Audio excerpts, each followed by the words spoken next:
Hello, my amazing artists. So today we're going to learn how to draw our Kandinsky dot. So Kandinsky used two different types of shape, organic and geometric. And so we are going to be using those two also in our project. Organic shapes, they are shapes that mimic nature. So like maybe a paint blob or a cloud or maybe a piece of fruit. They don't necessarily always have a name. They just might look something similar to found in nature. Now, geometric shapes, they are our squares, our triangles, our rectangles, our circles. They are shapes that have a name and usually have some type of measurement. So we are using a mix of these to create our collage of shapes inspired by the artist Kandinsky. Now we're going to take our dot stencil to get us a big dot on our paper to kind of work with. We're going to be putting all of our shapes inside of our dot. So we're going to take our stencil, hold it with our helping hand,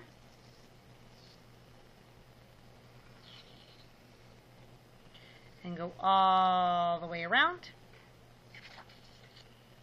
Now we are going to start first with our organic shapes. We're going to be more of like the paint blob looking shapes, and we're going to put them in kind of like a Y formation to create what's called visual balance.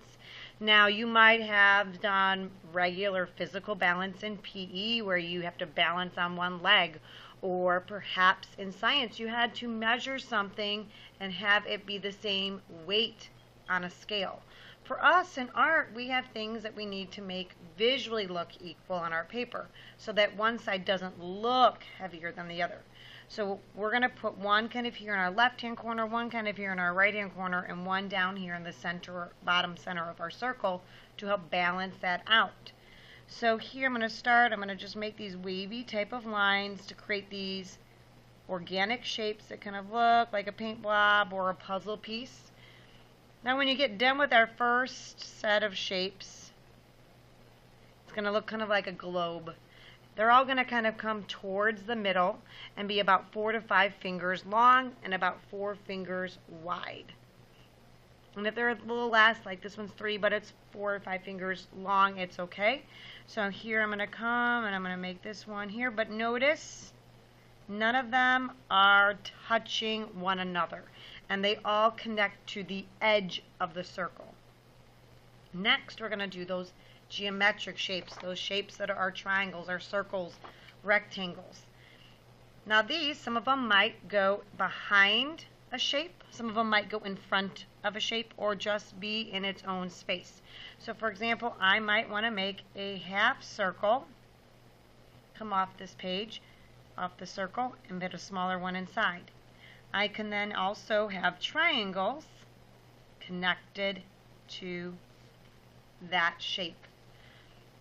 Now I'm going to draw a rectangle, but I want this one to look like it's coming behind my shape. So I'm going to draw this long line that's going to be the long line of my rectangle. I'm going to stop when I get to my organic shape. Then I'm going to lift my pencil up, pretend like I'm drawing that line, put it back down when I get to the edge of that organic shape, and then come back down and finish the rest of the shape. So now it looks like it's behind my shape.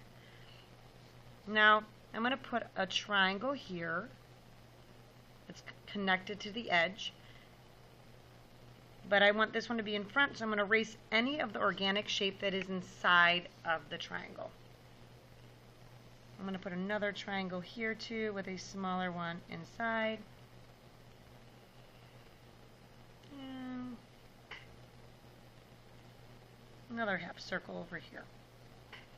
Now you want to put anywhere from probably like 4 to 5 geometric shapes and spread them around to again create that visual balance.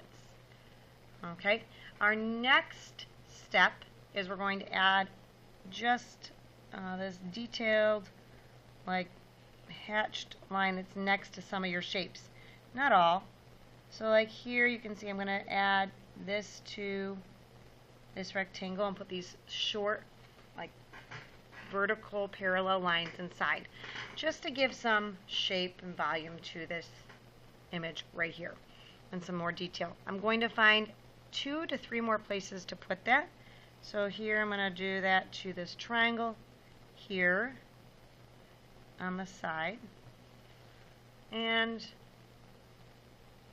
I'm going to, inside here, I'm just going to put those vertical lines to kind of balance out all of this on my shape in my circle. Now if you want, you can add a couple smaller circles inside. These can either just be a design, or for example, like if I added one here and I did want to make this look like a hole, I could add those lines inside, and then it looks like this is a hole inside of my shape. But they can also just be shapes on top of your other shapes. Okay. Our next step is to take and trace with black marker. So I like to trace my circle, my outer circle first.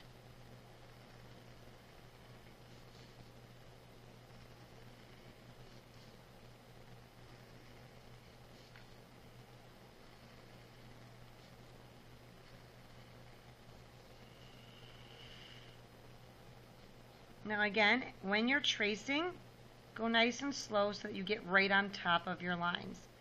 If by chance you miss a line by a little bit, don't try to go back and get it. That mistake will stand out more because you made it more noticeable. So you see, like here, I missed a little bit. I'm not going to go back and get it. I'm going to just leave it like it is. And when I get done tracing, I can erase that pencil line, and no one's going to know that I've missed that line by a little bit.